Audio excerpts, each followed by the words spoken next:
আমরা শিক্ষা ব্যবস্থা ভালোর পথে নিয়ে যাই, এগিয়ে নেওয়ার জন্য এই আন্দোলন করতেছি।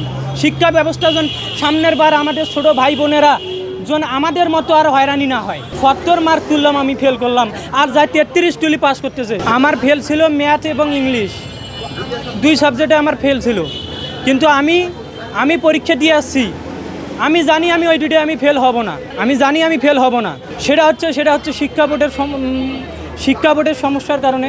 শিক্ষা বোর্ড আমাদের ভুল করছে দেখে আমাদের ফেল আসছে। প্রথম ভুল হচ্ছে শিক্ষা বোর্ড ভালো মতো দায়িত্ব নিতে পারে নাই, পরীক্ষার পরিস্থিতির একটা দায়িত্ব নিতে পারে নাই। তারা যে দায়িত্ব দিছিল, প্রতিটা বোর্ডে একটা করে দায়িত্ব থাকে যে এই অনুযায়ী পরীক্ষা হবে, এইরকমভাবে খাতা কাটা হবে। আমাদের ওভাবে খাতা কাটা হয়নি, আমাদের খাতা কাটছে টিকটকার দিয়ে। আমি নৈবিত্তিকে গণিতে কত পাইছি? 9 পাইছি, কারণ আমি গণিতে এমসিকিউতে পাইছি 9 আর সিকিউতে পাইছি 60 মার্ক। তাহলে আমার মোটে মার্ক কত হইলো আপনাকে আমি প্রশ্ন করলাম? মোটে পাস কেন হবে না? 33-এ যদি আপনারা যখন পরীক্ষা দিয়েছেন কতই পাস ছিল? তাই এটা নির্দেশনা তো ভুল, এই জন্য তো আমাদের দাবি নিয়ে আসছি।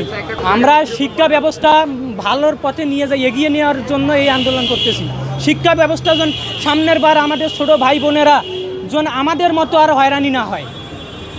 আচ্ছা, আপনাদের কি আগে নির্দেশনা ছিল না আলাদা আলাদা পাশের দাম যতদূর জানি ছিল? হ্যাঁ, অবশ্যই নির্দেশনা ছিল। আমাদেরকে যেভাবে আমাদেরকে বলা হয়েছে যে এইরকম এই মার্ক পাইলে পাস হবে, তো ওদের নির্দেশনা তো ভুল, শিক্ষা বোর্ডের নির্দেশনা ভুল। বহিরাগত দেশগুলোয় দেখেন, তাদের যদি এমসিকিউ সিকিউ 2টা মিলে পাস দেওয়া যায়, আমাদের বাংলাদেশে কেন দেওয়া যাবে না? কেন নিয়ম করা হবে না রে ভাই? আমি যদি 70 মার্ক মোটে পায়াও ফেল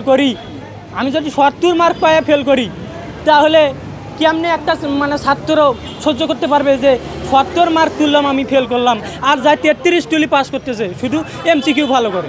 না, আমরা আমরা 2টাই চাচ্ছি। আমাদের 4টা দাবি দেওয়া হয়েছে। আমরা কিছু বলতে চাই না, আমরা একটাই বলতে চাই, সেটা হচ্ছে আমাদের 4টা দাবি দেওয়া হয়েছে। এই 4টা দাবি আমাদের মানতে হবে, না মানলে আমরা রাজপথ ছাড়বো না।